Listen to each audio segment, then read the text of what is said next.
Open Your Eyes is brought to you by the Belize Bank, our country, your bank, and Smart, bringing people together.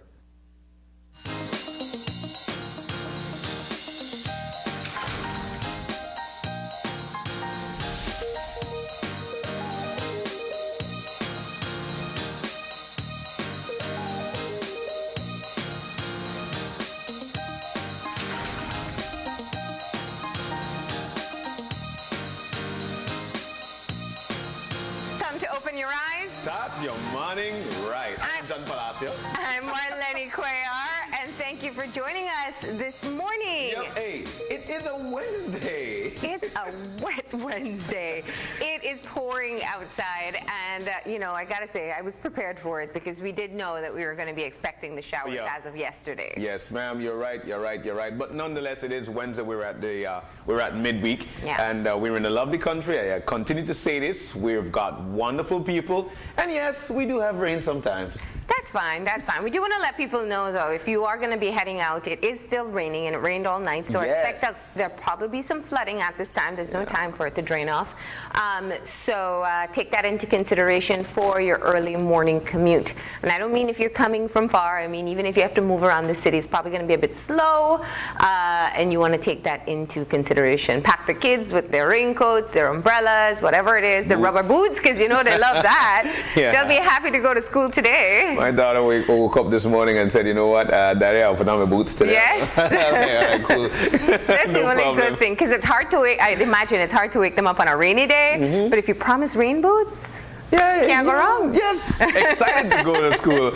But nonetheless, like we mentioned, it is a Wednesday. We will be telling you all about the weather. Actually, we'll be talking to Crystal later on in the show and telling you all about what we should expect for today and for the next 24 hours. But last night, KTV Latino, we're down to 6 already. We're down to 6 people just like that. I enjoy the competition. It's definitely a competition. Yeah. And you could see that clearly. And enjoy what the judges have got to offer. Like I continue to mention, I enjoyed a little chit chat, with the crew afterwards backstage. Now it brings forth to them thereafter a little bit of comfort, especially following their first performance. So I think those things are very good. Javier doing an excellent job as well. But it is up to you. You vote. Your people are going to stay there. You don't vote, then. Yeah. Have you identified your favorites yet? Yes, I have seen. I've seen a few of my.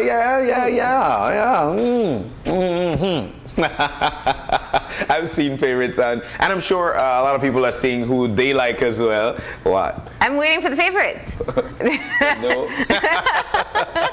I know. Yeah, but it's a lovely competition, and we want for folks to continue to go on out there and see it for yourself. You could hear it lovely on the TV. They sound so good. Yeah. Imagine being in the bliss. Yeah. I've identified my favorites, and no, I'm not going to say either. I was just pushing you because we can. But it's interesting. I think you see the talent that they have, and we know that they develop over time. That just always happens with every show. And you were saying that you're not completely sold on the challenge songs because it's so far out of their comfort zone, but I actually like it. It's not that I want to see them fail, and because some really, really can't handle the challenges. But the point point is, I think, you know, like anything else, you push people outside of their comfort zone, you never know what they're going to discover. And it just adds a different element because you got to prepare. If you're going to sing reggaeton and you're a ranchera singer, like, you know, clearly you won't just learn the lyrics. You're going to be watching music videos and seeing what you have to do to rise to the occasion. So it broadens their musical knowledge, and so that's a good thing about it. But hearing them up there, oh my God! Like, you know what, man, I'm sorry. I wish I could sing it for you. But yeah, that's the way it is. I really. I gotta earn that $10,000. That much we know. Definitely, and you know, I love the segment, especially with the Department of the Environment being a part of it, and of course educating folks on, you know, pollution and whatnot. And I'm so thankful that we could be such strong advocates at this particular day and age, about how we could make things better for our country, how we could make things better for our world. Actually, I like that. I really like that. I really, really do. Then Ozzy and, you know, yesterday giving away $100 on set as well, courtesy Zitro. And so there were a lot of things, you know. So if you're not there, then it's basically. I've been walking away after a night of entertainment with $100 extra. That's not so bad. You ever find some money in your pocket and you were down, like but we don't normally find $100. That's I don't know what kind of lifestyle you're living. It's like you find a 2 or a 5 and you're happy. And I'm sure, Ozzy, you're looking on, so come by. And I hope you could change at least $2 to me into like $2.20. So much. All right, remember Latino repeats on Friday and also on Thursday, and on Sunday. It's at 8:30 on Thursday and at 7 p.m. on Sunday. That's right. If you want to watch it at your own convenience, then go ahead and find the KTV Latinos page on Facebook, and you can watch the live stream from there. That's right. Do remember, though, that the voting is open from now until midnight on Sunday. Yes. You can vote with your Digicel number, and you can vote with your smart number. And the promos are up as to how you do that. And send in your votes and secure your spot, your favorite person in the show. And that's easy. All you need to do is to vote, and you could just vote. Just vote. This is not on the judges. You'd see Carlos putting up his 5 or 6 or 7. So that's his opinion. What has been his highest score so far? 7 or 8, you know, I think. I haven't seen a 9 or a 10 from Carlos, but you know, that's tough. You know, it's like any tough critic. Those are the ones you want to win over the most. You know, you imagine somebody who gets a 9 or a 10 from Carlos, they're going to be on top of the world. Oui, so the next time we perform, you say, you know what? Esta canción es para Carlos, and you just you sing that song. Okay, all right. I'm going to leave that right there. And that's our reminder for KTV Latino. We're going to get moving into our birthday shout-out. And we want to say a big happy birthday. And this guy, well known. This guy, Ken Doyle Simpson. Ken Doyle, happy birthday to you, buddy. Here is wishing you all the very best. Coming from all of us here at Channel 5 and all of us here at Open Your Eyes. That's right, well-known music maker. Who sings happy birthday for him today? I don't know. Probably he plays it on his trap set. He loved the trap set. This guy on music guy, so he probably. Okay, so if you want to get your birthday shout out featured, just go ahead and send us a message on Facebook. Yes. Or send us an email or call into the station, and you may get a serenade or a imaginary drumming from John. You just never know what you're going to get. You never know. But that greeting comes from all of us here at Channel 5 and Open Your Eyes. Yes, ma'am. And coming up shortly, we'll be taking a look at the weather. We'll be joining the forecaster on duty. It has been raining across, well, Belize City as far as we know. But yesterday speaking to the forecaster was saying, you know what, down south it was heaving up. And so that's what we're feeling as we speak overnight here in Belize City. We do hope that everything is A-OK in your neck of the woods. The hurricane season is here. No, we don't have them on the line as yet. There we go. Yeah, we got to find out how long it's going to stick around, or if there's anything that is shaping up in our area. We do want to remind people that it is the hurricane season, and so it's most important that you're able to get your hurricane plans in place. Also, you know, I tell people that as the pay time comes around, you collect your salary. Yes, you want to spend it. Yes, there are lots of bills, but it's also important that you put some aside just in case we come under a threat. Imagine you have an extra boost at the end of November if you don't spend it. You can buy your supplies, or you can just keep the money aside. That's right. It makes things a lot easier if we do come under a threat in the final part of the season. And you know what? I guess we'll be... Yeah, we're going to go ahead and read the prepared forecast for today. And so the general situation is for relatively moist and unstable conditions to continue to dominate our weather. And in the 24-hour forecast, sunny, actually skies will be mostly cloudy today and tonight. Some showers, periods of rain, and isolated thunderstorms will occur over most areas this morning, but decreasing this afternoon. A few showers and isolated thunderstorms will occur over southern and some coastal areas tonight. All right, so we do have an advisory for flooding. Residents living near rivers, streams, and in other flood-prone areas should be on the alert for the possibility of flooding. The small craft caution remains in effect for gusty winds and locally rough seas near showers and thunderstorms. All right, and what this is all saying for our temperatures, we can share that with you. 84 along the coast. Oh, there we go. The winds. The winds will be from the east at 5 to 15 knots, producing gusty winds, and the sea state will be choppy to rough. All right, and our high temperatures for today are going to be 84 degrees Fahrenheit along the coast, 88 degrees Fahrenheit inland, and 75 in the hills. While tonight, the lows? The lows will be 78 coastal, 72 Fahrenheit inland, and 68 up in the hills. All right, and our extended forecast, it'll be for some cloudy spells with a few showers and isolated thunderstorms, mostly over northern and central areas during Thursday, then over southern areas on Thursday night. That's right. Most importantly, thank you to the forecaster on duty at the National Met Service for that. That's a new forecaster, Crystal Rosales, yes. But then again, like you mentioned in the advisory, and this is very important for residents living near rivers, streams, and in other flood-prone areas, should be on the alert for possibility of flooding. You know, that's definitely something you wanna look out for. Well, look at that satellite image. Definitely a lot of rain above us, and we want to tell you that we are expecting showers through to today, and yes, and tomorrow as well. And I remember they saying yesterday that we'd be seeing the showers just for a couple days, so it's not going to dry out quite yet. It seems there'll be breaks of sunlight sometime during the course of today. All right, so once again, thanks to the forecaster on duty at the Met Service. And we move on into our show for this morning. We've got 3 wonderful segments. I'm sure you're going to love them. As a matter of fact, in the first segment, we'll be having representatives of the Department of Youth Services. They'll be discussing Creativity for Employment and Business Opportunities Partnership.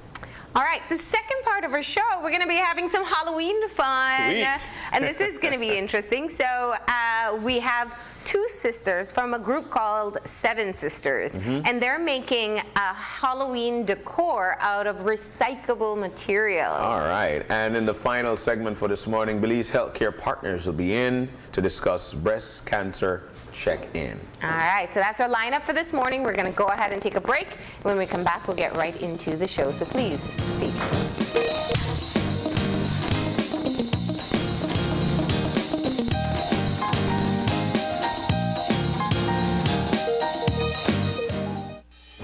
With over 100 years of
ya.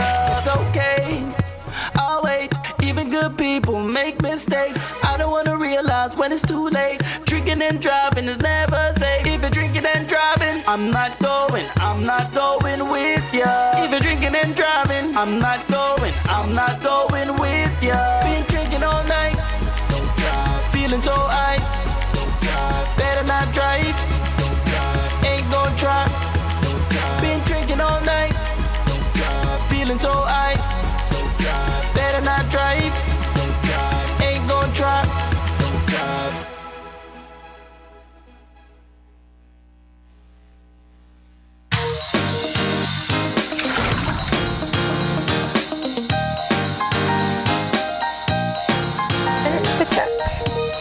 And welcome back to Open Your Eyes on this lovely Wednesday morning. I say it's lovely because it is. We've got our first segment coming up, Department of Youth Services and Creativity for Employment. For Employment and Business Opportunity Partnership. And that goes on to say CBO. But we've got the pros in to tell us all about it. Hillary Brown is here with us. She is the head of CBO. Richard Berwick is in the middle there. He is a facilitator at CBO. And Aida Escobar, who is the communications officer at the Department of Youth Services. Good morning and welcome. Good morning. Thank you. Thank you for having us. I see you. You guys are enjoying this weather, huh? This nice Belize weather. It is Belize. Yes, it is. You know what they say? You better Belize it. All right. So let's get on into it. And the Department of the Youth Services and the works that's going on as we speak. Aida. Yes, well, they're both members from CARICOM, the CARICOM Secretariat, and they reached out to Belize as well as 5 other Caribbean countries to work on a CBO workshop, basically an entrepreneurship workshop where we would get young people and take them through a very rigorous, thank you, that's the word, a very rigorous week, intense week, but it's a wonderful week where at the end they learn not only in theory how it would be great to own their own business, but they actually develop a business. They actually have to go out on the streets and sell their product.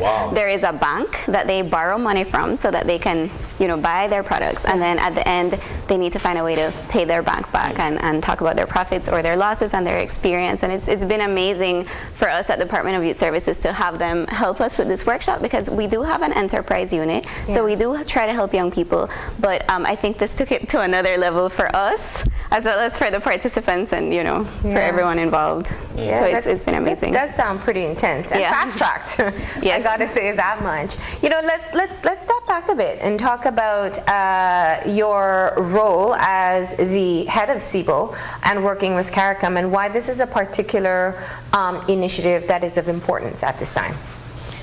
Thanks, and it's great to be here. Always wonderful to be in Belize. We love your wonderful country.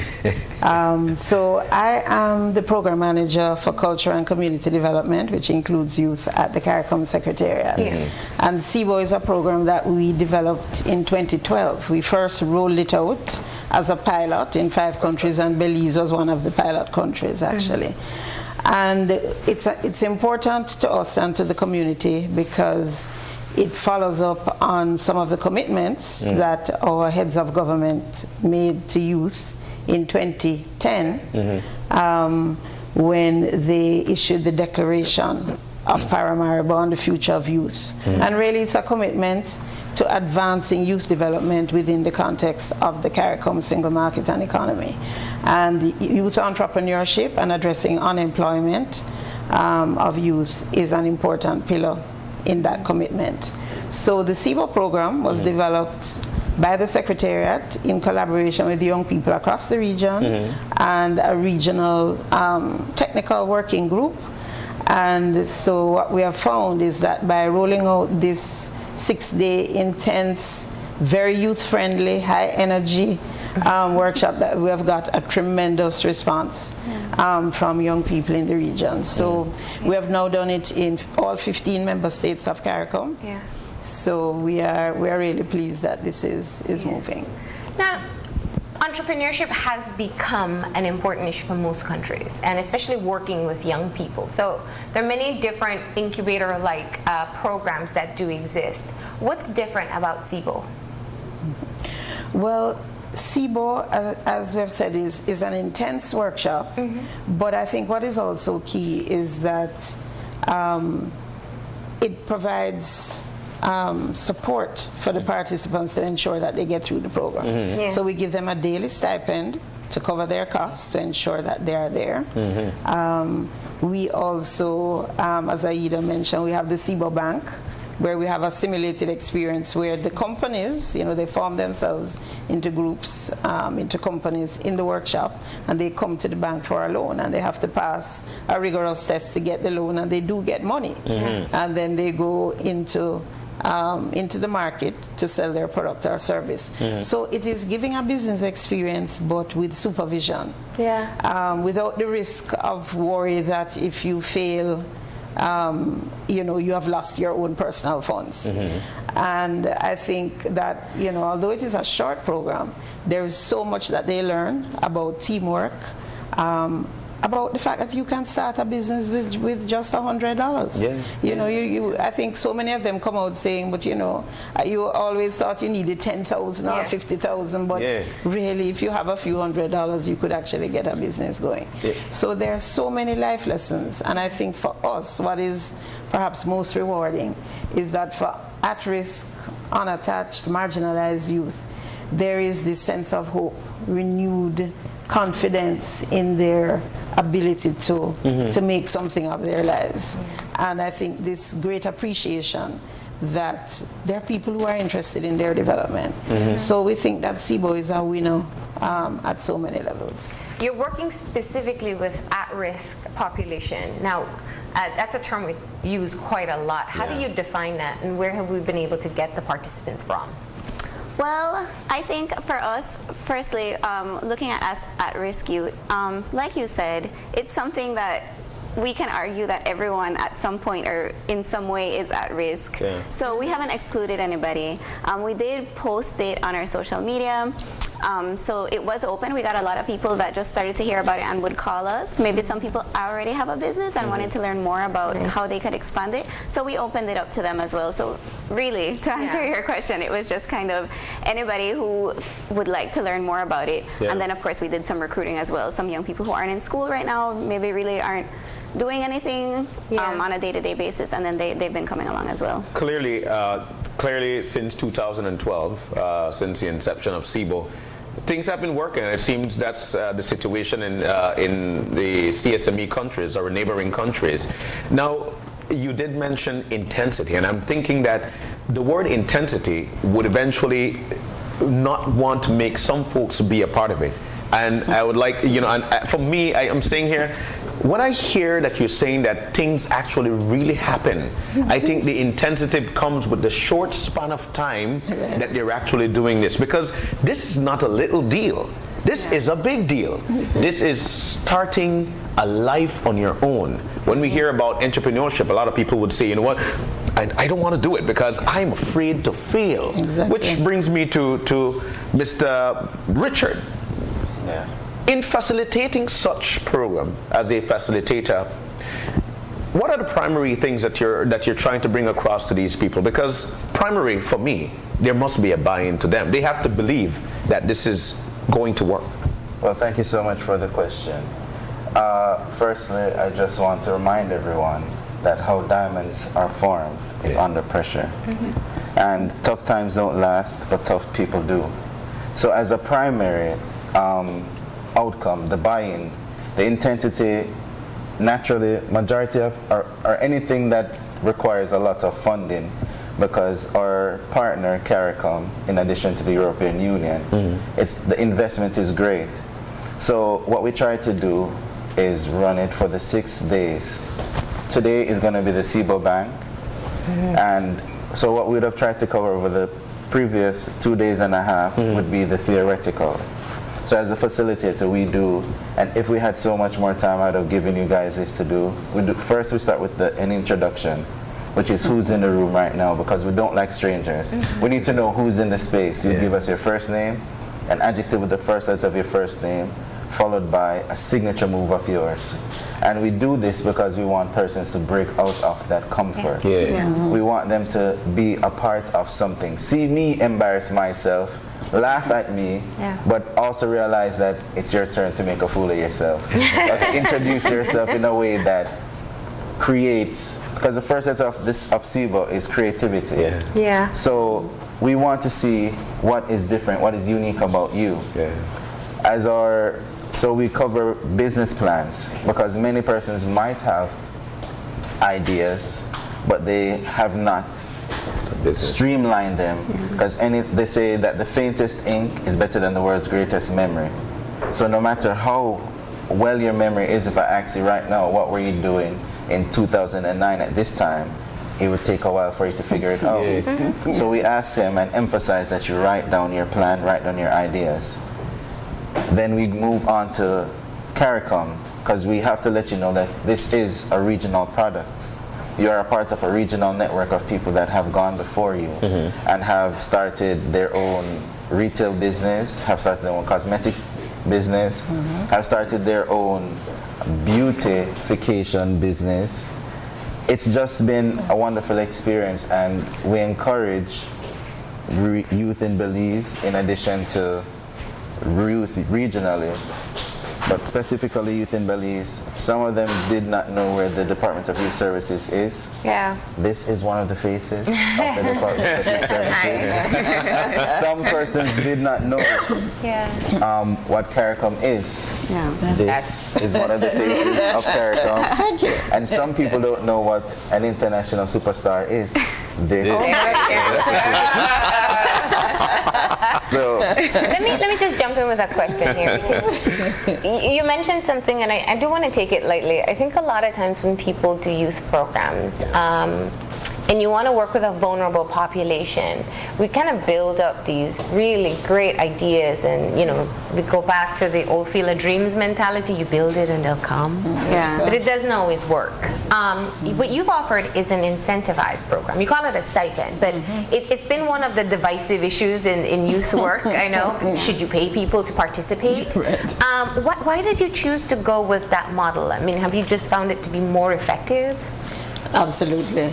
And I think too that because we recognize that working with this marginalized group, very often one of the challenges that they face in just participating in a program is that they don't have the funds to come, or they have other expenses that they have to meet. And I would look at the example of Dominica, one of our pilots in 2012.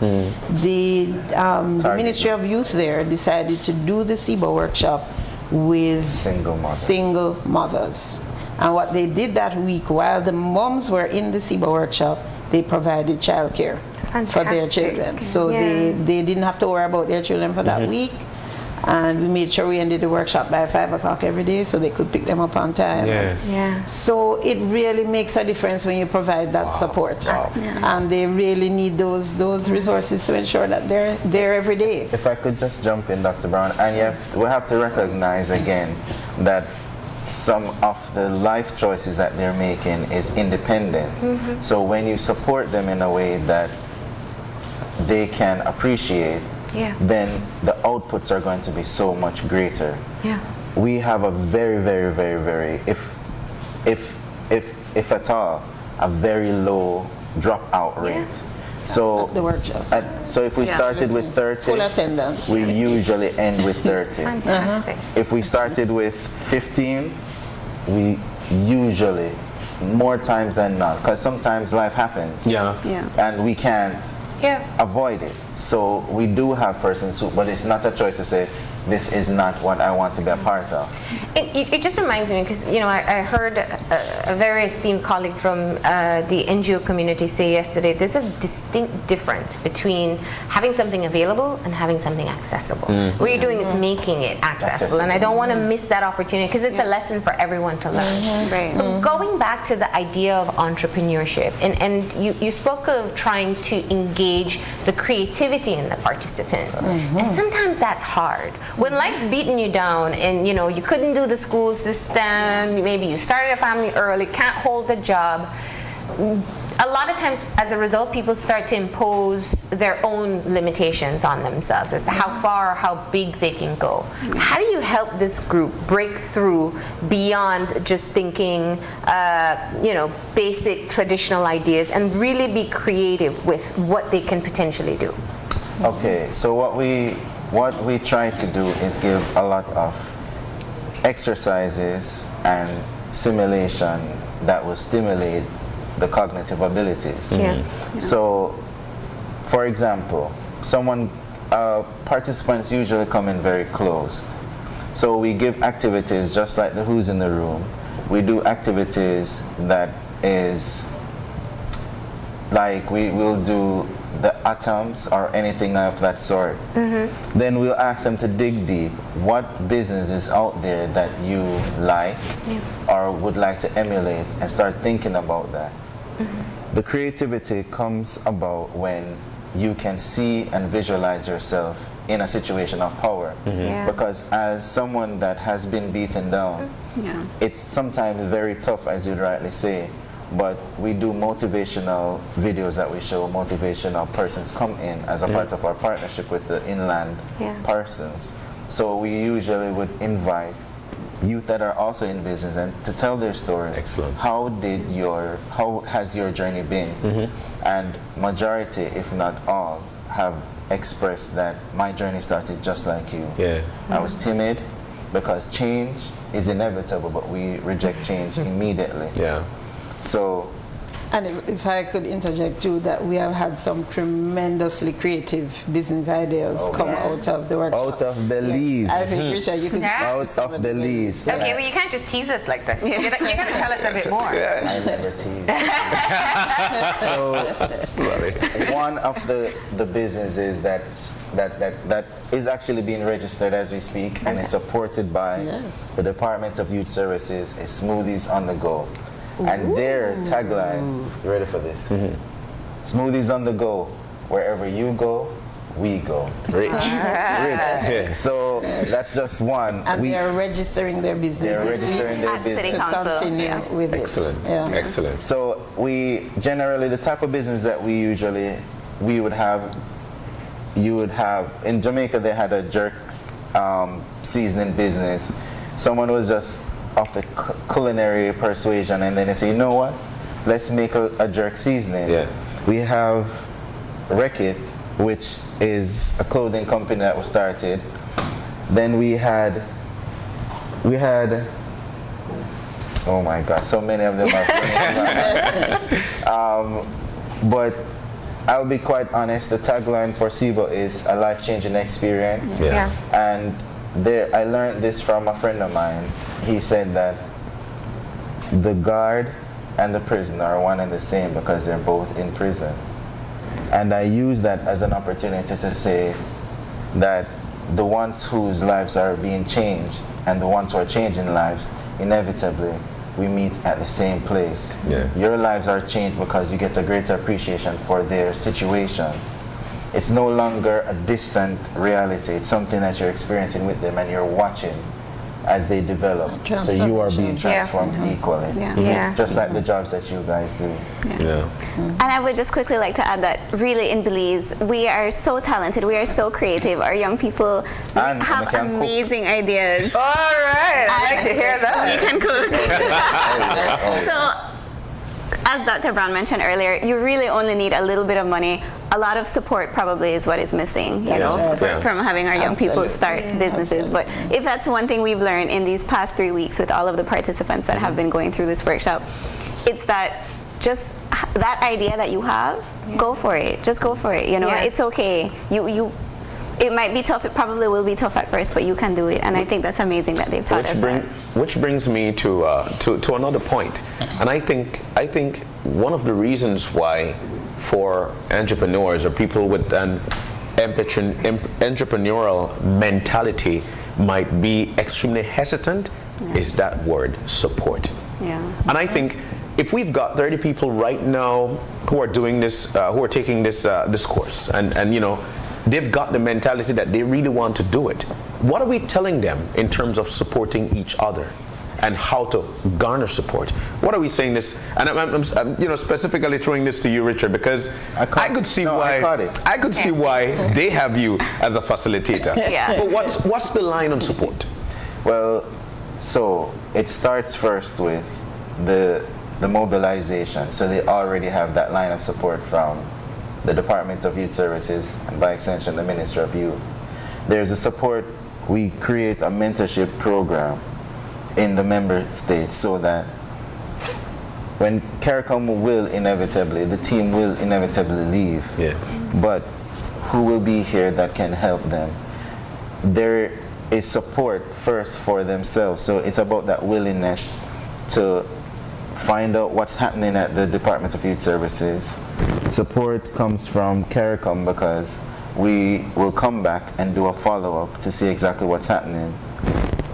Partnership meeting. The partnership meeting is also another thing that we do. So we try to bring a lot of stakeholders together.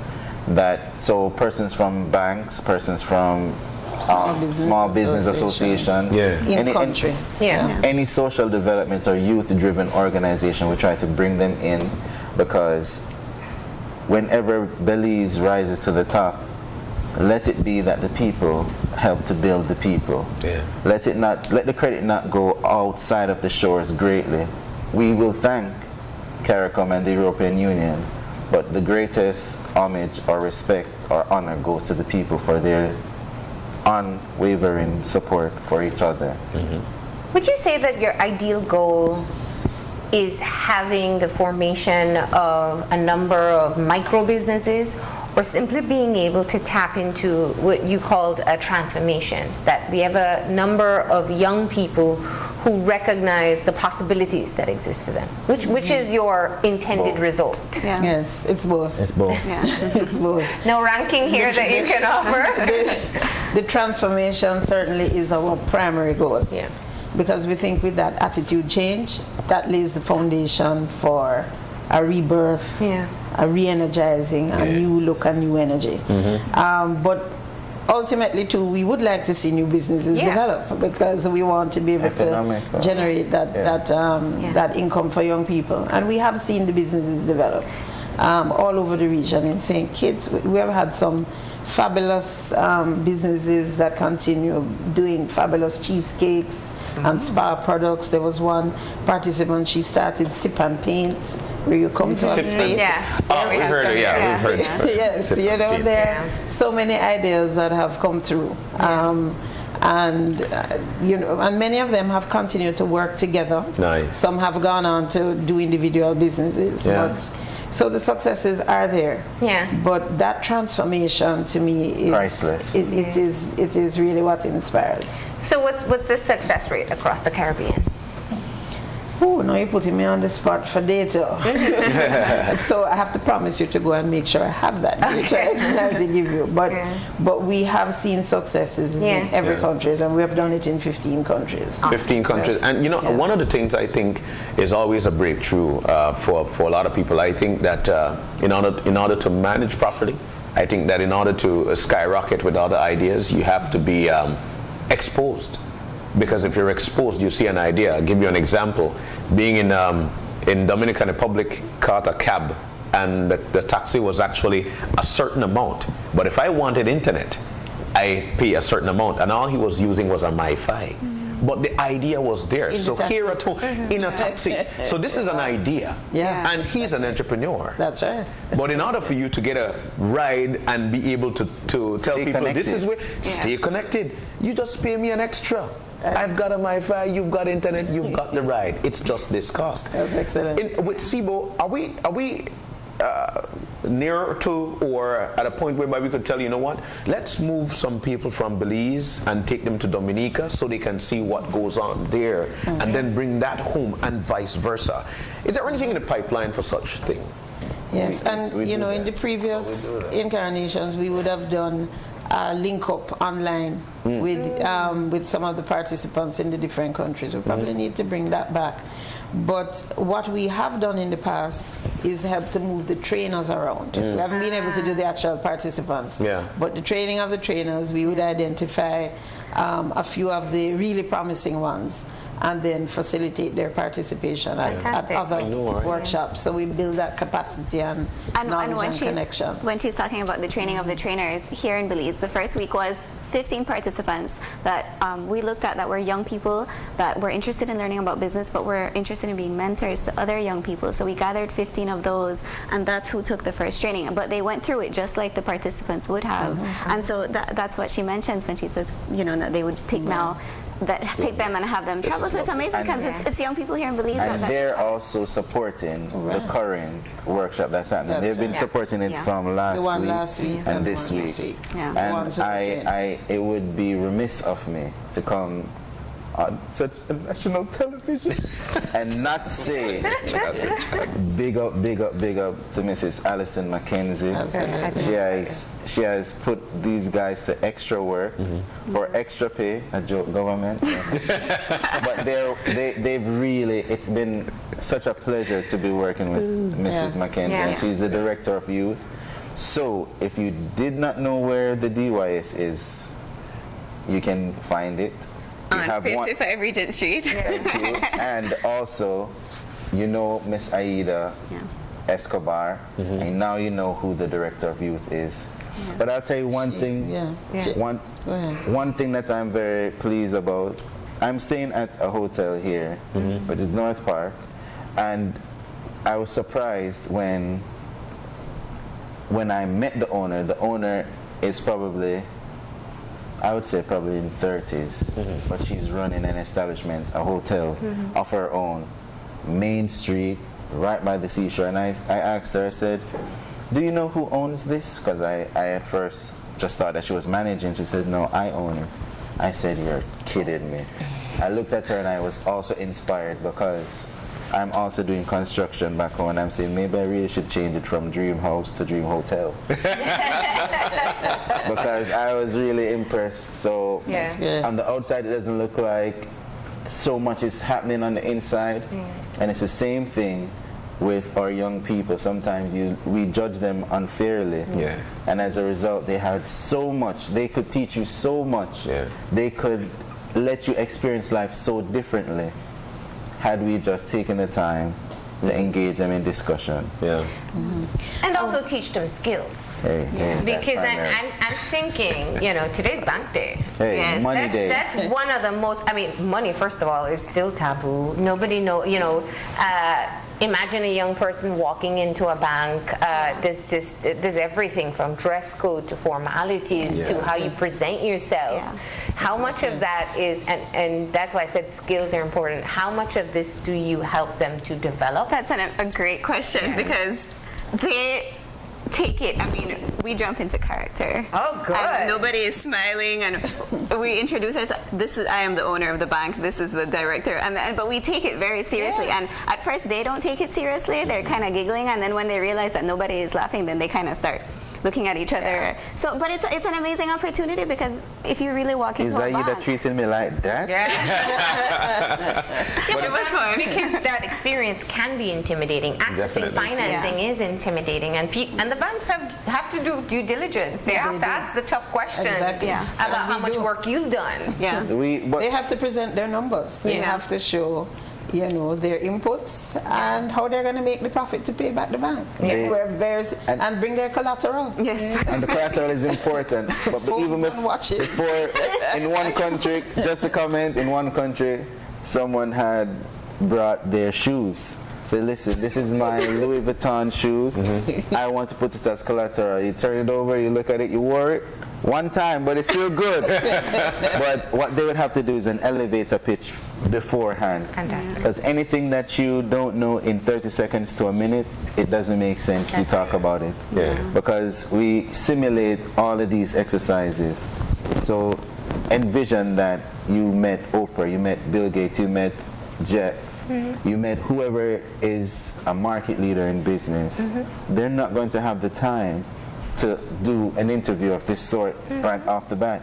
So we ask them, what is that catchy line or thing that you will do? Oftentimes we say, hey, just find something that they have on in a tactful and tasteful way comment on it. Like yourself, I'd say that's a really nice necklace. And then you automatically feel for it and say, oh yeah, thanks for noticing. Yeah. And then you move into say, well, my name is Richard and I'm ready.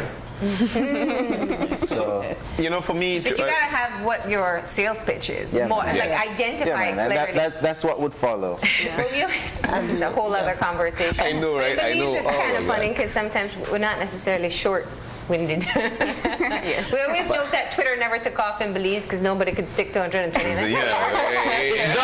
That's it. No more.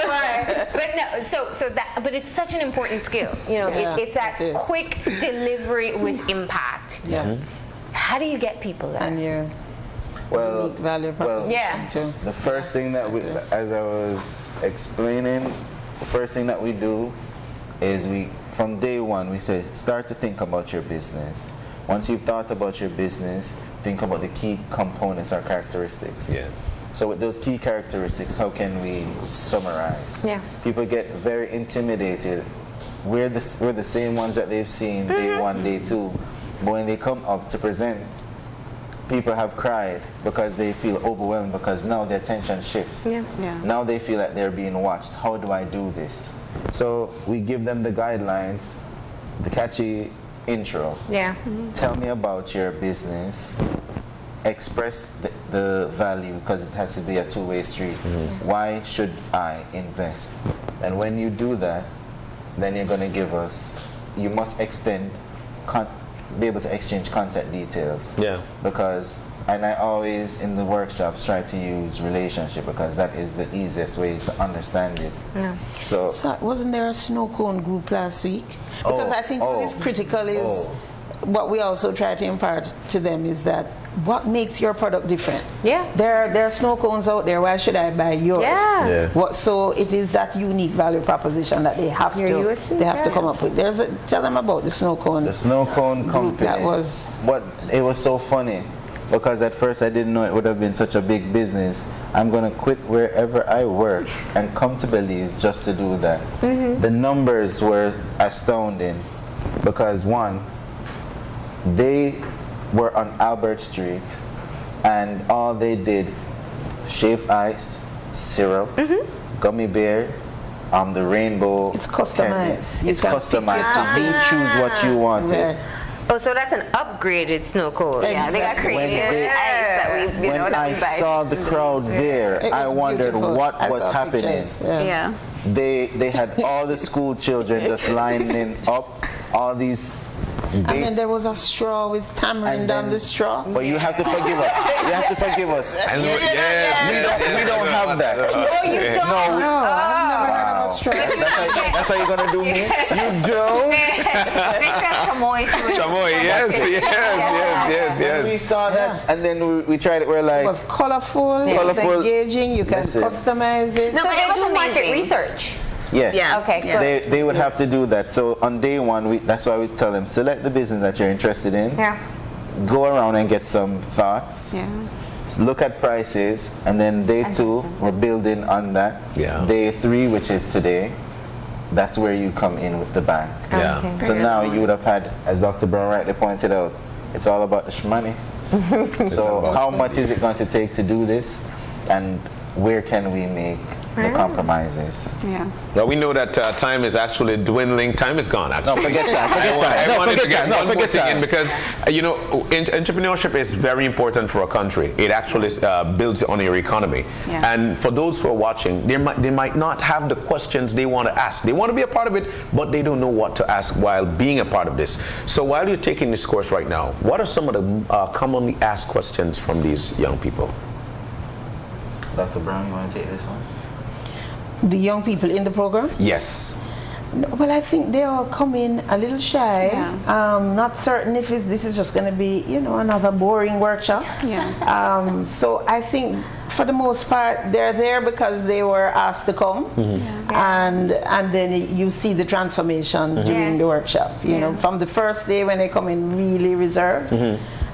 So I think though, at the end of the workshop, it's what's next. And so that's really where we need the support from the Ministry of Youth and our other partners. And I have to take the opportunity to really say a special thank you from CARICOM on behalf of all of us to the European Union, the 10th European Development Fund. It's a crime and security regional project, which has enabled us to do activities in countries across the region. Not only SIBO, a host of other activities as well. Excellent. So that is the hardest question because, like I said, it's the what's next that we've been able to do support, but we everything, need to do more. Yes, and everything has a dollar value. Yeah, of course. Yeah. The last point that I want to make before we go, I thank you guys for watching, is that what SIBO does is help you to see the invisible.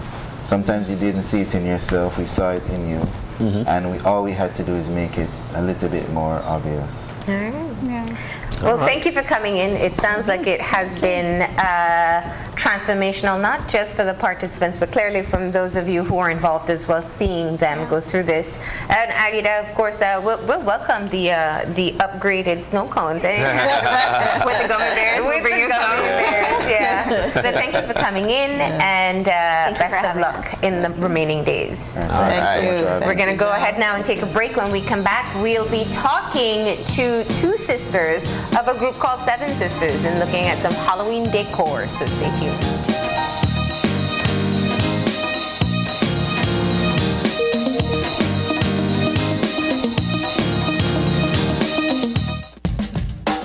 "65 years ago, Don Omario started with one bar and a vision to capture the taste of Belize and share it with the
nice. And welcome back to Open Your Eyes. We are now venturing off into segment number 2.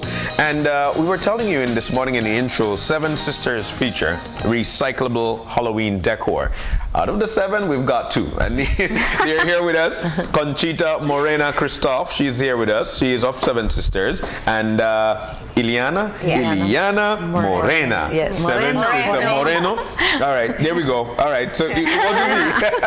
Okay, that's fine. But it's so nice to have you in, guys. Good morning and welcome. Good morning. Good morning, Belize. Yes. Thank you so much for having us today. She still has that bubbly personality. Oh my God. Everything on this table looks so very nice. And I'm sure that you guys purchased every Jack one. Am I wrong or am I right?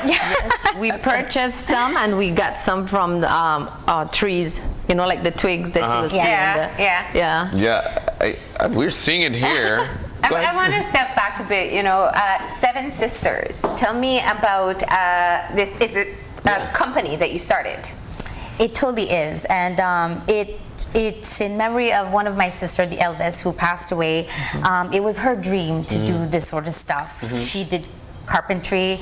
She was very talented with all this art making. And we're actually trying to bring her memory back by doing all this stuff, and it's awesome because we love it. We're a family, multi-talented, not to blow our horns too much. You can blow all the horns you want. It's true. But we love it. From the youngest to the eldest, there's a singer, painter,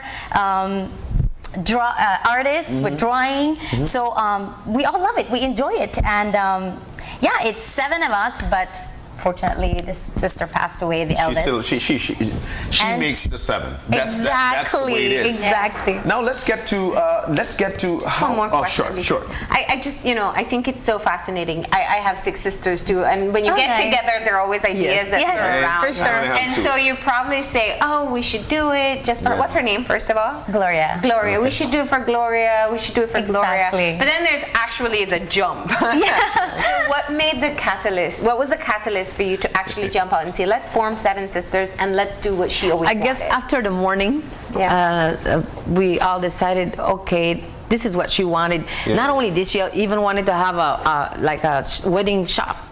She has wedding dresses and all that. So probably that's going to come afterwards.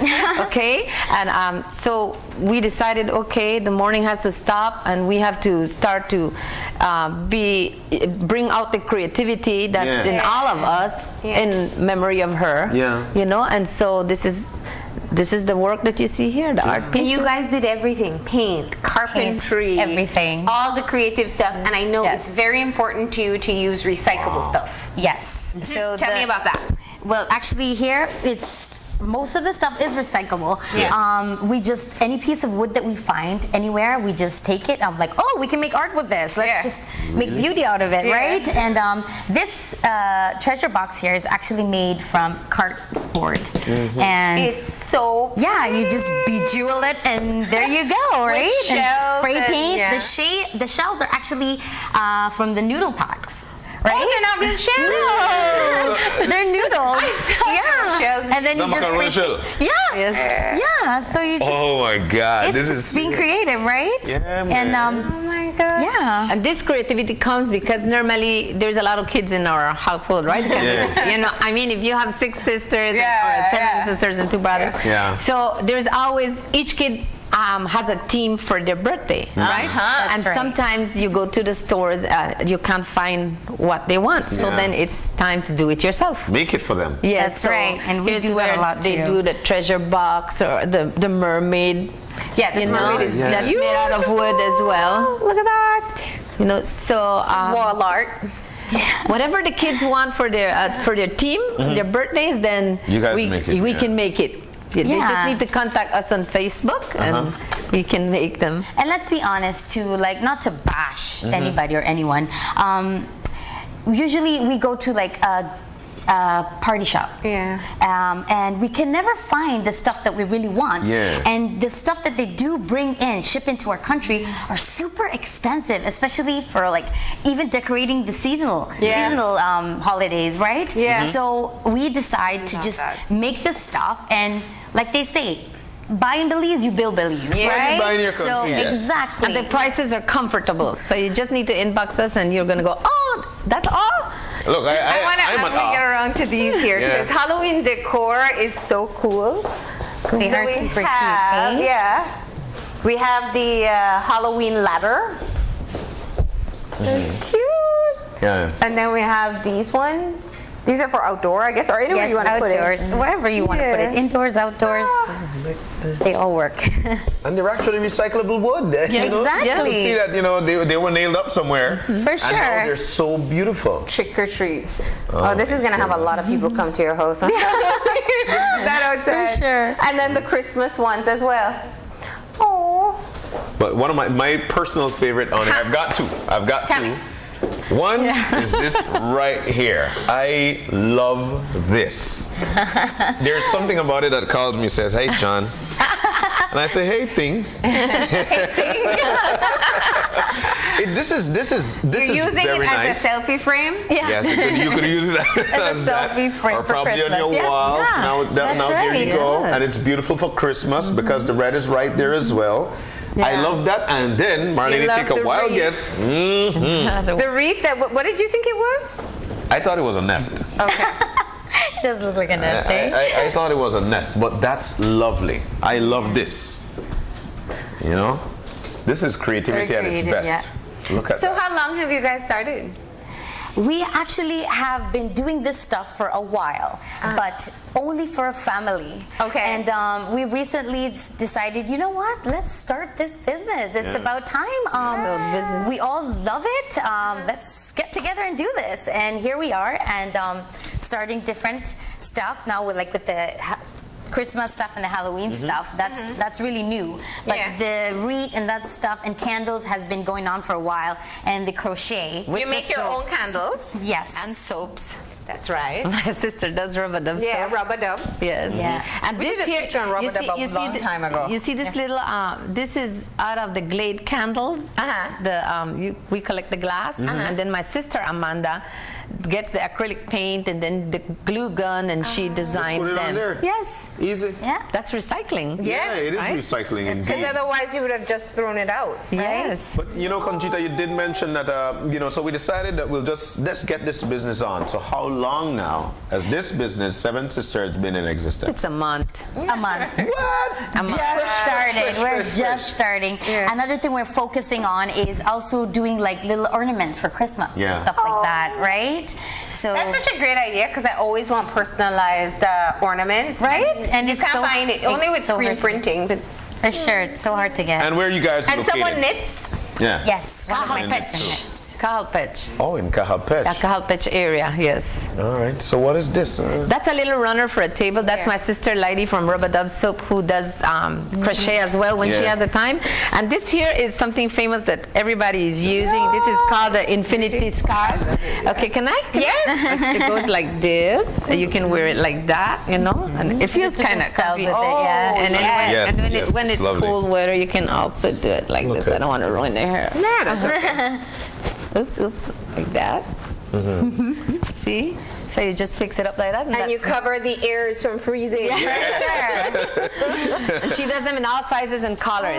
They're the Infinity Scarves, it's called, yeah. And I'm sure you guys are on the World Wide Web, whereby we could go and see some more of what you've got to offer. Well, Facebook. That's right. goes You can to find Seven us on Sisters on Facebook. Yes, So since that's you put right. your Facebook page out, what's the response been so far?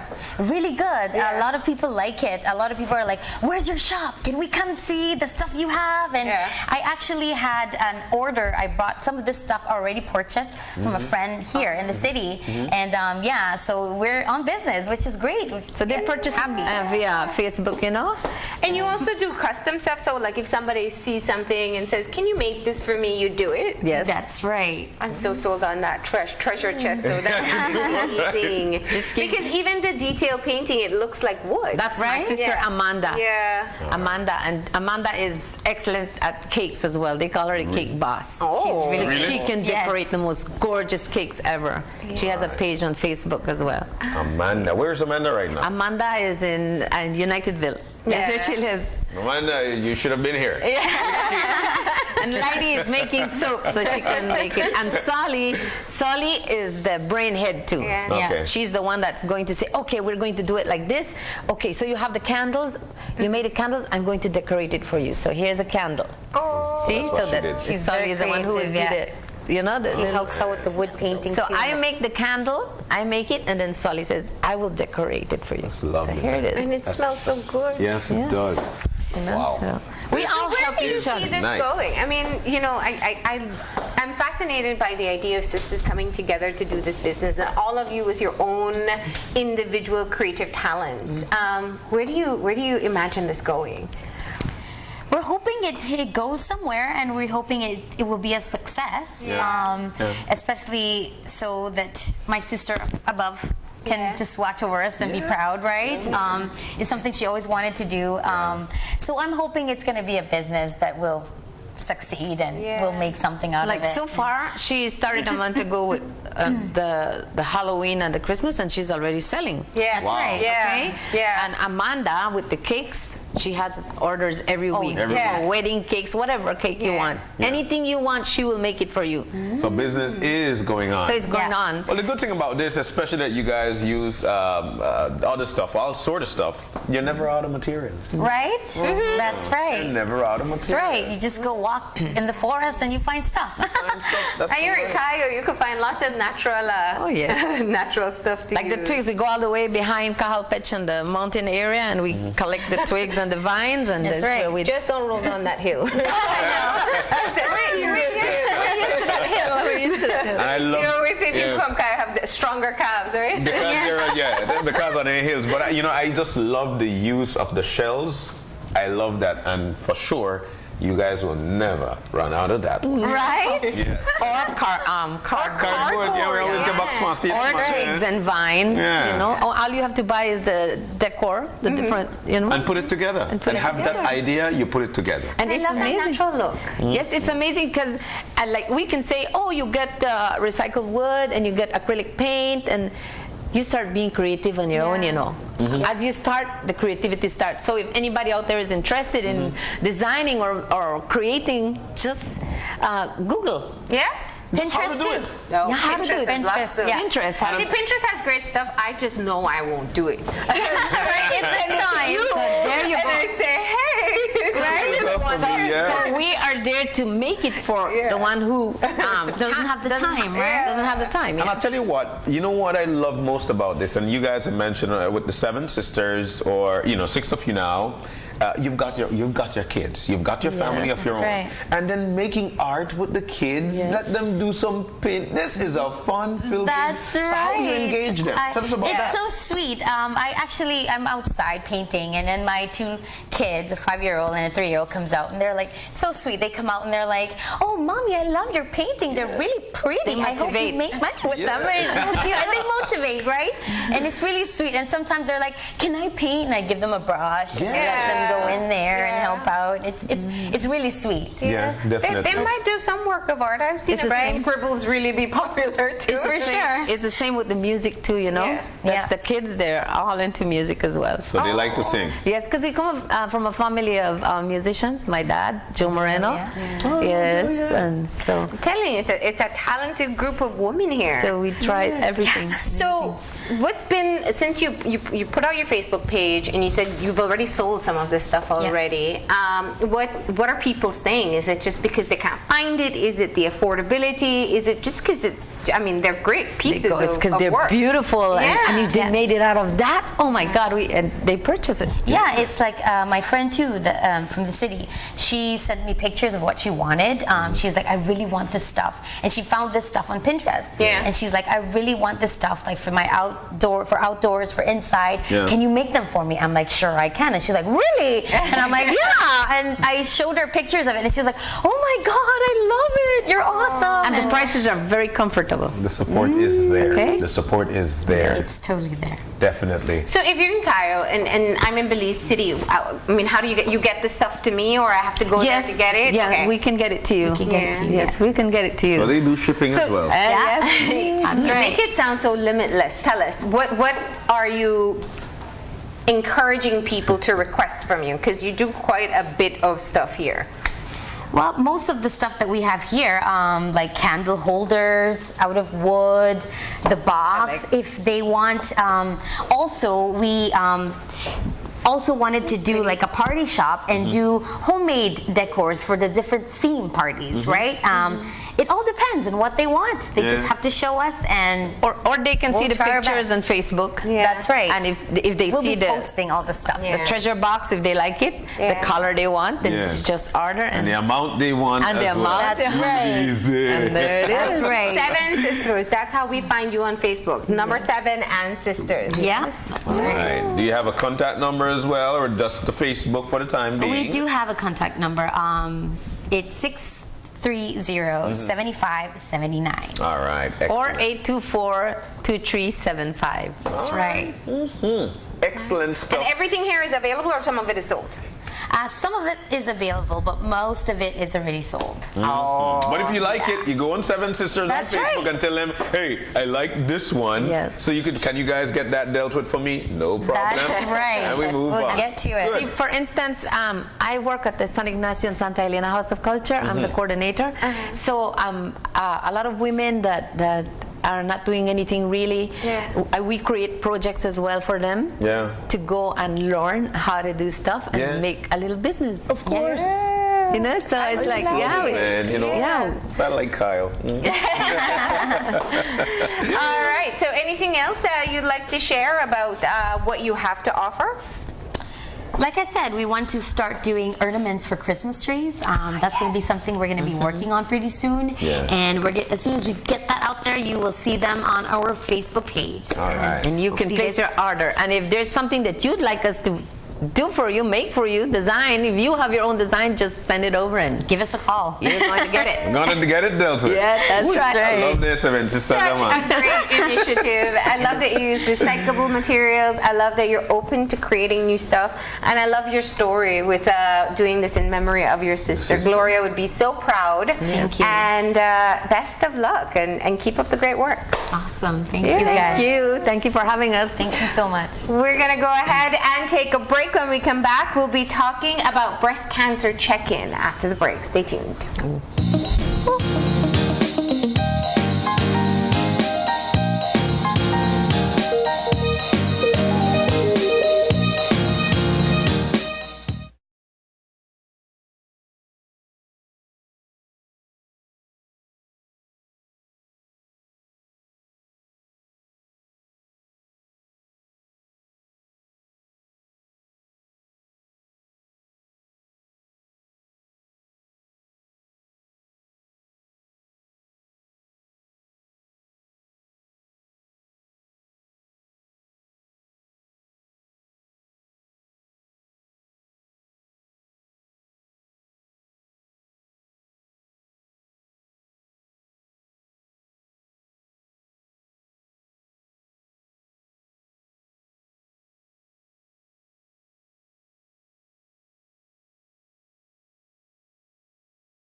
back to Open Your Eyes, and we are now moving into our final segment for the morning.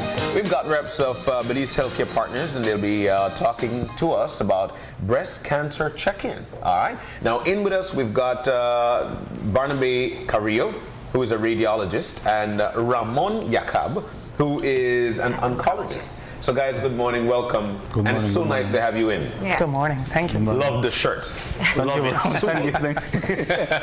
So let's jump on into it. We know that when it comes to cancer, it's definitely something that a lot of us, we're afraid to talk about it. But at the same time, it is the reality of how we're living and what we're living at this particular point. Now let's talk about what you guys do and the breast cancer check-ins. Yeah, I think we should start with Dr. Yakab. All right, Dr. Yakab. No problem. Well, let's talk a little bit more about cancers. Why is this a reality? Now, for Belize, we actually know that there's roughly around 400 to 500 cases of cancers diagnosed per year. Yeah. Among the most frequent ones, breast cancer. Yes. So it's really important to raise awareness when it comes to breast cancer. And October is Breast Cancer Awareness Month. So more than October, it should be a year round activity that we should do. Now, in terms of what I generally do is assist patients in assisting with advising patients for their evaluation, diagnosis, and after that, if the patient needs surgery, recommend the patient for surgery. If the patient needs diagnosis, I refer them with Dr. Carrillo, and also for the treatment parts in terms of chemotherapy, hormone therapy, and if the patient requires radiation therapy, refer the patient for radiation if needed. Yeah. Dr. Yakab, for a long time we had limited experience with or limited exposure to oncologists in country, usually just visiting physicians. Talk to me about what you found since you've been working here and just what surprises you the most about Belizeans and the frequency of cancer. As a country, well, I've been here for roughly over a year now. Yeah. During this period, I've been seeing roughly around 400 cases during the past year. Yeah. Now, it does include patients with new diagnosis, patients who were previously diagnosed. So it involves that. Now, what I've been seeing in terms of breast cancer per se is that by far it's the leading cause of cancer that we see at the Carl Huescher Memorial Hospital. It's also among the leading causes of cancer that we see elsewhere too. So it is a big issue. The other thing is the age. Yeah. Mostly we do expect patients with breast cancer to be above the age of 50. Within the screening range. However, what I've been seeing, we're having many patients that are within the age of 30s and 40s coming with a diagnosis of breast cancer. Yeah. So we're having a young population. We also have a population with risk factors that could be associated with breast cancer in country too. Yeah. I met a young woman at the Dangriga Cancer Treatment Center, and she was in her mid-20s. She got diagnosed with, I think, stage 3. And a part of the challenge was, I think no doctor wanted to believe she had cancer. She was pregnant, so they thought it was, lumps with breastfeeding. And it was fascinating to me because that's exactly what stood out to me. We don't expect 20-year-olds or 30-year-olds to be developing cancer. And I don't know if it's because we don't know our medical history, or family history, who's had cancer, or if there's something new that's taking place, that the age demographic has lowered from what it used to be before. Yes, I mean, we always have to take into account the risk factors that the patient will have, and family history is an important issue. Yeah. Most of these patients do have a first-degree relative, being a sister or a mother with a history of a cancer, mostly breast cancer or ovarian cancer. Yeah. We also have the few patients that may not have any family history and who develop cancer.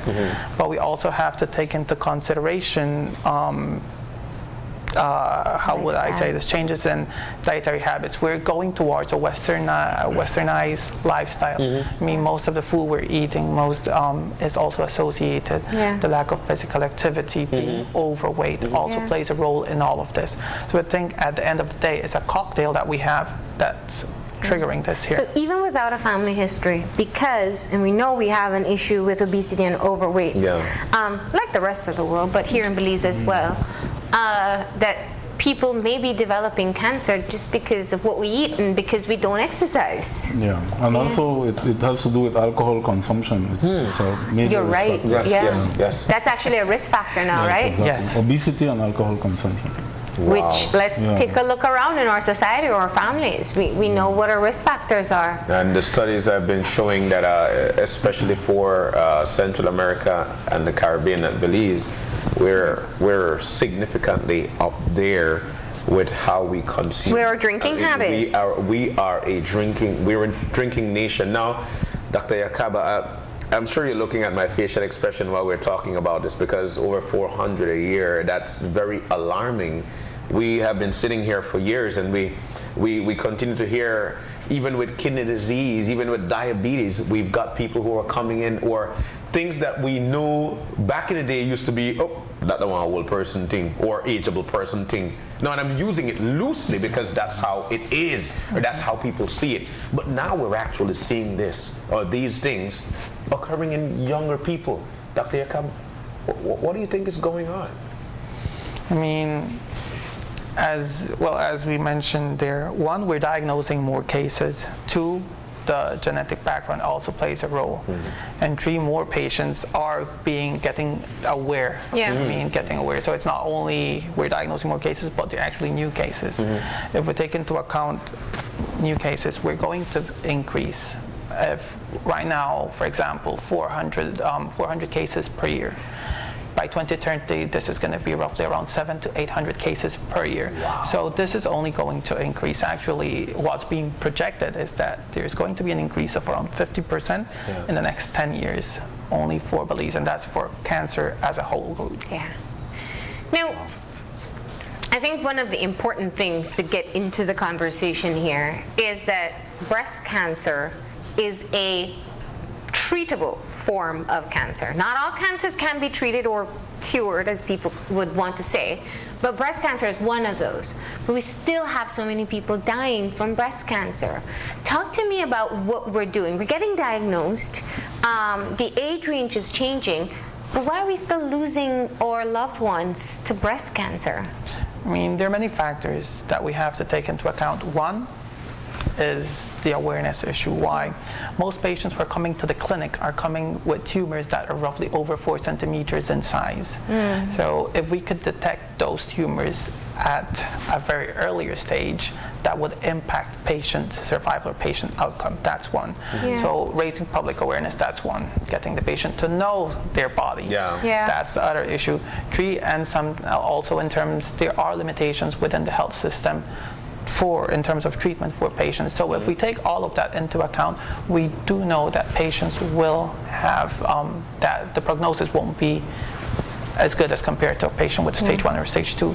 Actually, roughly around 40 to 50% of patients that we're seeing at the clinic do come with a stage 4 disease or a stage 3 disease. Wow. So there's much to work. And it means it's already spread beyond just the breast. Yes, there is regional spreading to the lymph nodes and, for example, stage 4 lungs or liver or the bones. So that's telling me that as a system, we have to start getting our act together and start developing guidelines, screening guidelines that ensures that patients are diagnosed earlier.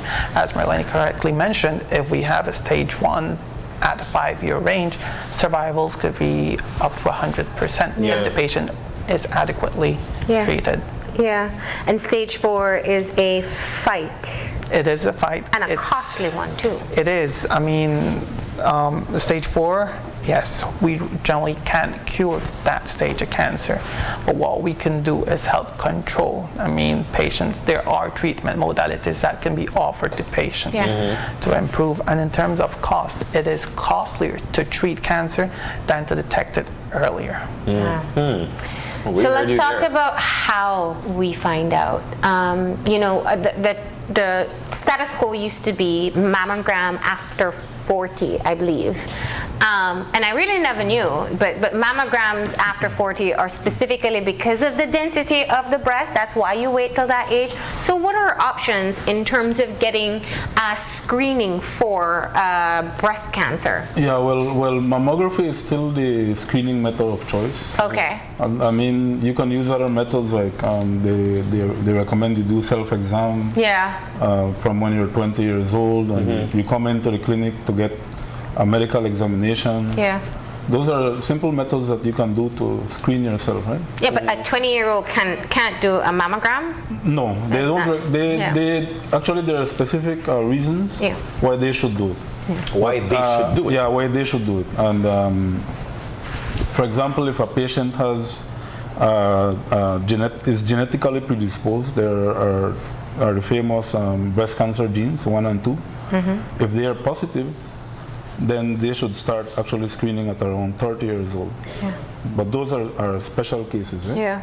Or let's say that there's a patient whose mom or whose sister had cancer, then before 40, they recommend that they start to screen 10 years before the age that actually their parent had cancer. Yeah. But in the general population, screening is still recommended to be done at 40 years old. Okay. Because we believe that that's when they get the most benefit out of the screening. Right? We already know at which age the breast cancer is more common, which is mostly between 45 and 54 years old. Yeah. But at 40, it starts to become more common. So balancing that between the breast density, that at that time the breast is getting more fatty, so it's darker, and the cancer actually appears like it can appear in the form of calcifications or little dots, or like a star, but it's white. Yeah. So if you have a white cancer on a good gray background, then it's easily detectable. Yeah. Meanwhile, if you have dense breasts, then it's harder because dense breasts look white, and then the cancer looks white. It's hard to detect it in the mammogram. Some people also talk about doing ultrasounds. Is that effective?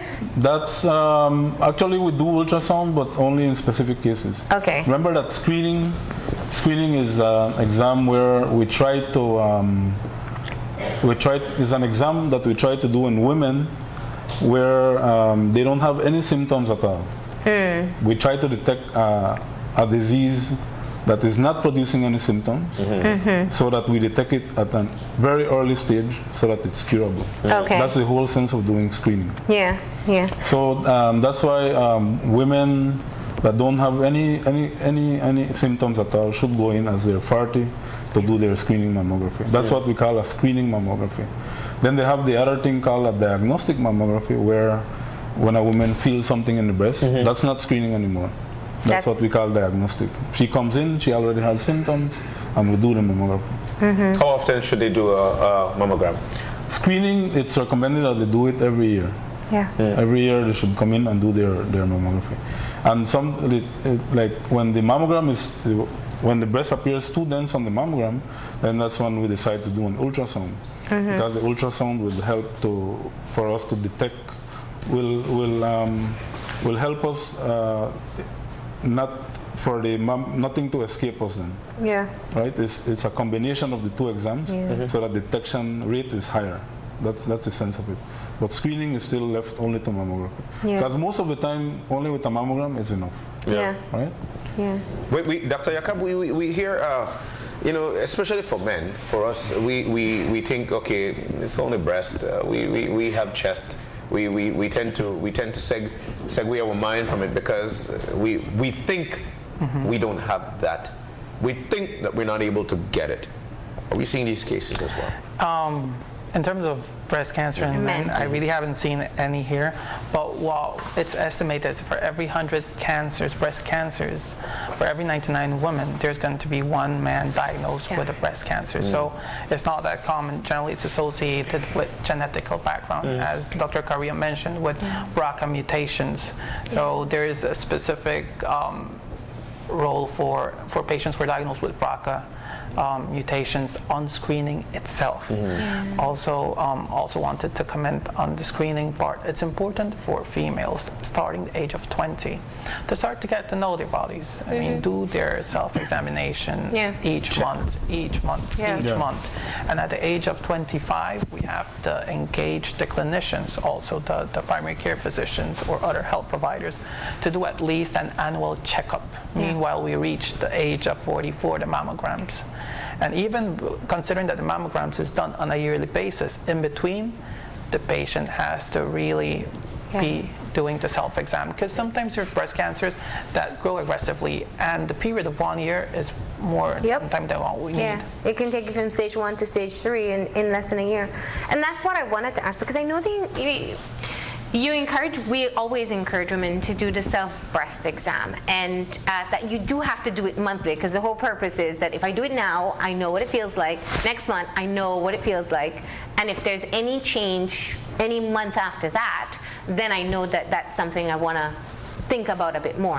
How do you distinguish, because there are natural, lumps that you will feel. How do you distinguish between when there's something you have to worry about, or that you need to go to the doctor? Actually, ideally, we shouldn't. I mean, when we're doing a screening program, because the patient is asymptomatic.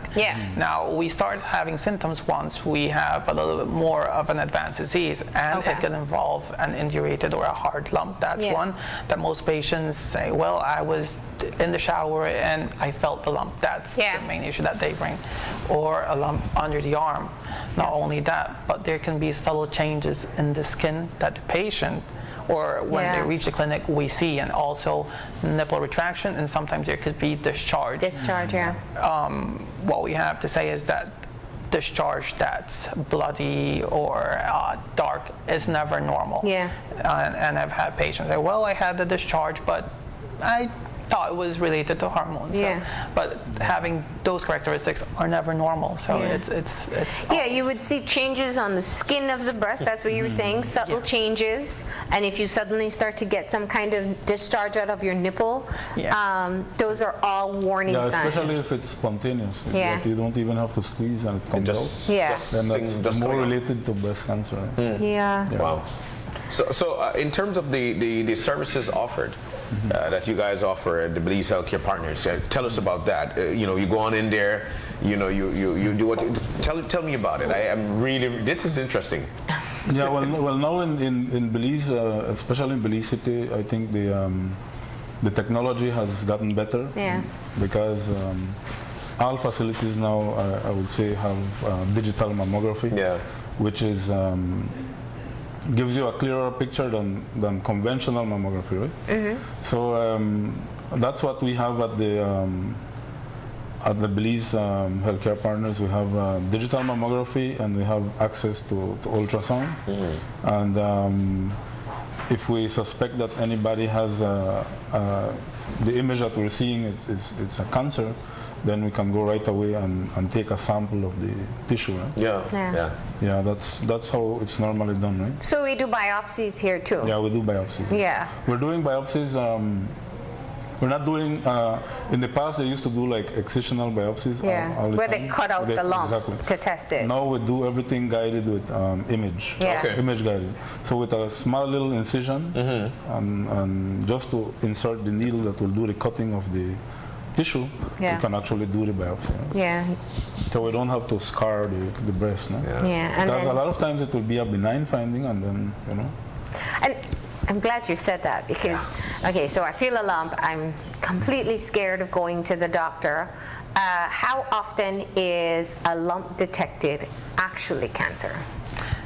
Well, that depends on the way, because by imaging, we can tell the probability of it being cancer by the way it looks. All right? So we actually use like a code system.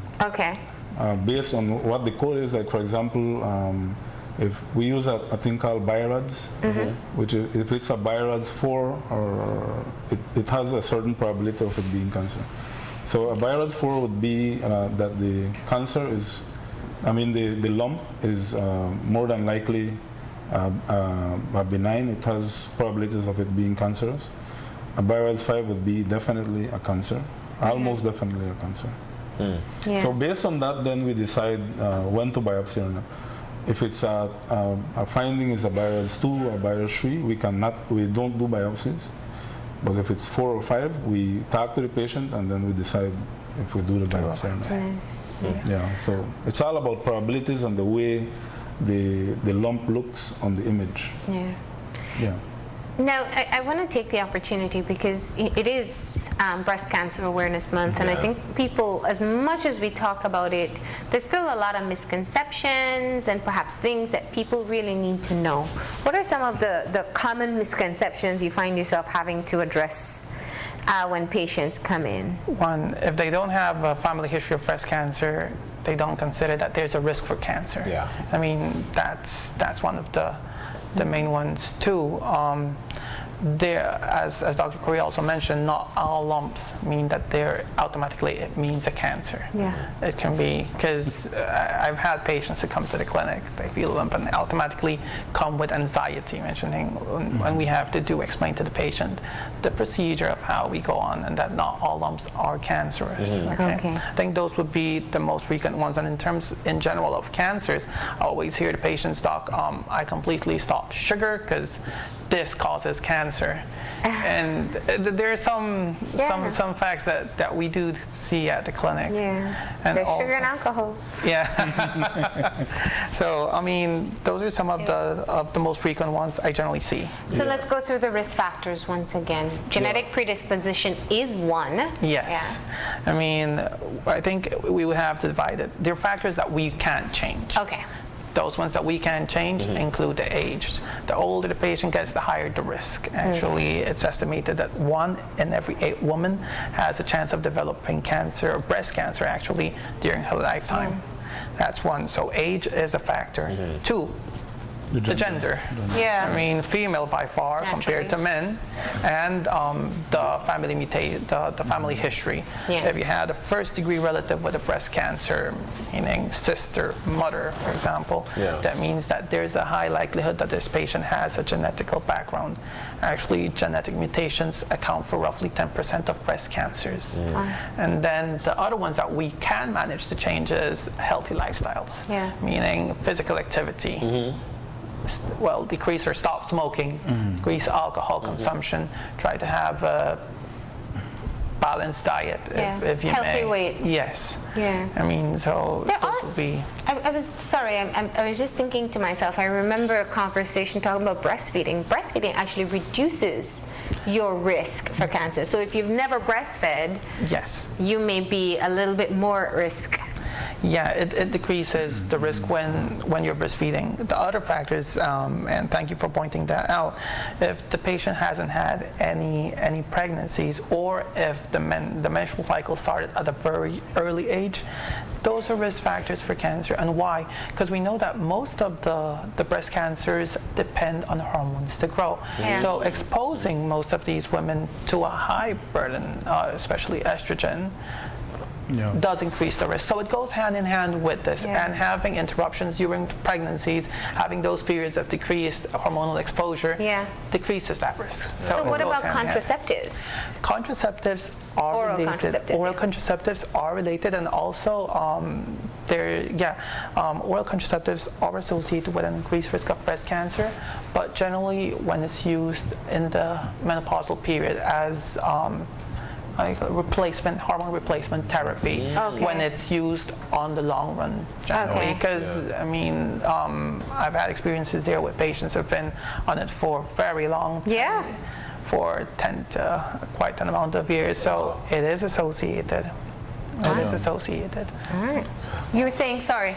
No, I was just going to mention that women that have menopause after 55 years old are also at risk, but it's because of the same thing he explained. It's the hormone. Because the hormones are more act during a more prolonged period of time, right? Okay. Wow. And what treatment options do we have in country? In country, well, when it comes to the main treatment options should always include surgery. That's the first, especially for early stages. Yeah. Chemotherapy, hormone therapy, and radiation. Out of those four, once we have a diagnosis, we have three. Yeah. I mean, we can give that to the patient. So you can do the surgery. Surgery can be done, the chemotherapy can be done, and hormone therapy. Where we're lacking is the radiation part that we don't have in country. Wow. Yeah. I mean, that's the part. And I mean, not everyone will require radiation, but those who do, we find a limit to them. Yeah, because it's cost prohibitive. It takes a lot to travel. And most people go to Cancun or Merida or Guatemala. And prevention. You spoke of quite a number of things that are risk factors, and basically it's just flipping these that will help us to prevent. Lastly, just talking about going in and getting a mammogram. You are from Healthcare Partners. You guys do offer this as a service. Are there any specials for October, since it is Breast Cancer Month? And just, you know, there are two schools of people. There are those who are over eager to get checks for everything, and then there are those who just never want to do it. So if somebody is not quite 40, still wants to go in for the mammogram, you'll still do it? Yeah, it all depends. I mean, if we question the patient, we have to do it for the right purpose. Yes. We just won't do it just to do it. Yeah. But right now, we do have a promotion, and NHI patients, they don't have to pay any co-payment. Oh, fantastic. Yeah, that's a promotion. So if you're registered under NHI, you can just go and get it at Healthcare Partners. Wow. Okay. Excellent. That's a big plus for folks. All right. So once you've got NHI, go on in there, and you do what you've got to do. Exactly. All right. Excellent. All right. And once again, it is treatable, it is curable. You just have to detect it early, and your survival rates can, I mean, you said almost 100% if it's stage 1. Yes. Yeah. It just gets a lot more difficult if it's beyond that. So if you check your breast, find anything that is strange, just go ahead and get it checked out. The worst that can happen, I mean, the best case scenario is you walk out and everything's fine. Yeah. If you detect at stage 1, then you're able to have much better chances. We don't need to lose our mothers and our sisters or daughters. Thank you. Thank you, guys. Thank you. Any closing words? For my part is we have to continue with raising awareness year long, and also, as I mentioned before, it's time to try and get cancer care as a country and move forward along with it. I mean, we have so many limitations, but that doesn't restrict us from developing and improving cancer care at the public level and at the private level. So is it a 50% increase in 10 years? In 10 years. So if we don't, most of the times I generally say, well, we're always preparing for the worst case scenario. We're always preparing for the tsunami. But the truth is that tsunami is already here. Yeah. We have limitations. And I'm going again with the whole perspective. Yeah. We have limitations in terms of diagnosis at the public level. We have limitations in terms of treatment. So there are things that we can do step by step to help improve this. Yeah. Dr. Carrillo? Yeah, well, all I have to say is for women that are 40, as we said, breast cancer is the most common cancer in women. It's one of the leading causes of death in women. So come in and get your screening mammography. I know some of the women are afraid to do it because they say it hurts, or because of the radiation, but there's always a way to work around it. Just come in and talk with us, and we'll see what we can do. All right. Thank you so much for coming in and giving us this very important reminder. We appreciate it. Thank you. Thank you. We're going to go ahead and take a break, and when we come back, we'll have our wrap-up, so stay tuned.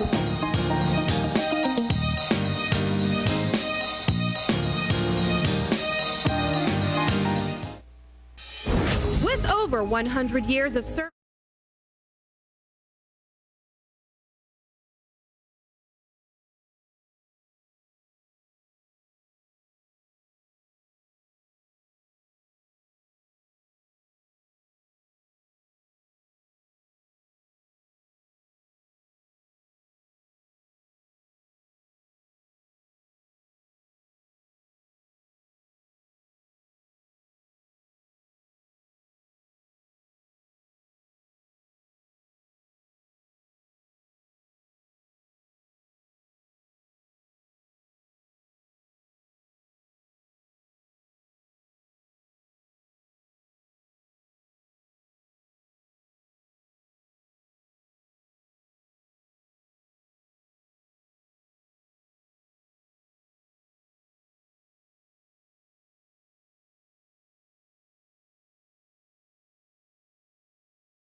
KTV Latino, the show you can't afford to miss.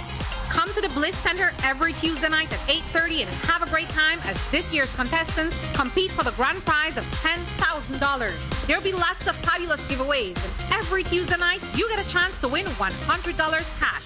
That's right, Zetro International will give away $100 cash to one lucky audience member. The fun and excitement continue with Ozzy the Clown and musical entertainment by No Fair DJs. So make it out to the Bliss every Tuesday night at 8:30 and enjoy the music show everyone's talking about.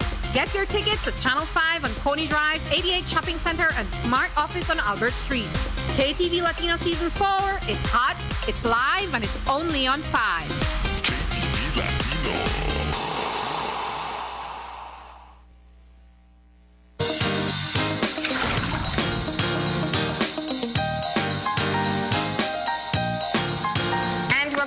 Just like that, we're back. We had 3 wonderful conversations, and as per usual, we want to thank you so very much, all our guests for this morning. Thank you so very much for coming in. And then again, you there at home, thank you. Without you, this wouldn't have been possible for us. Yeah. But we've got to go, Mara. Before we do, though, I want to say thank you to Healthcare Partners for coming in and giving us that very important reminder. Very important. You know, I think we're both kind of caught up in the thought process of it. I just want to send out an additional reminder. You know, we're talking about our mothers, our daughters, our sisters, and a lot of them losing their life very early or going through prolonged period of treatments that are extremely expensive, emotionally draining.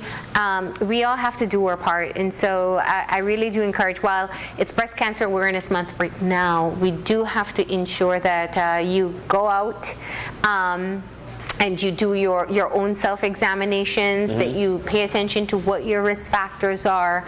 If you're over 40, go and get your mammogram. It is important.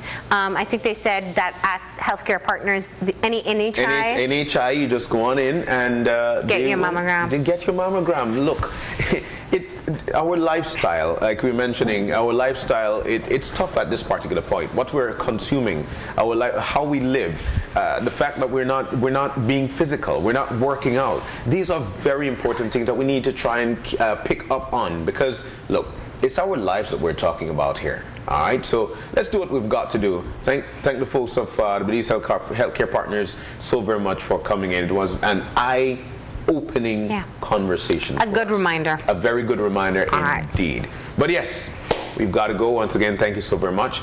If you've got any questions, any concerns, drop us a line, oye@channel5belize.com.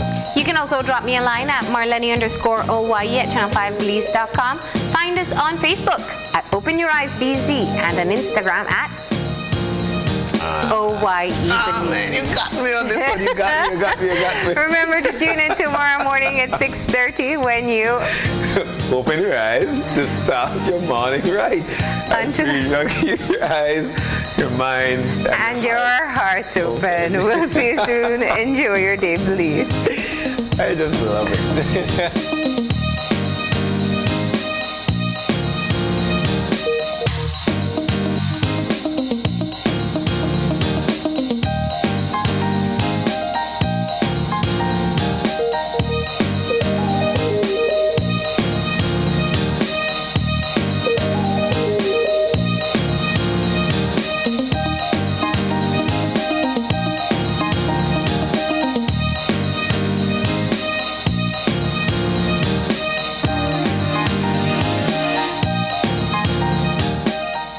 Open Your Eyes was brought to you by the Belize Bank, our country, your bank, and Smart, bringing people together.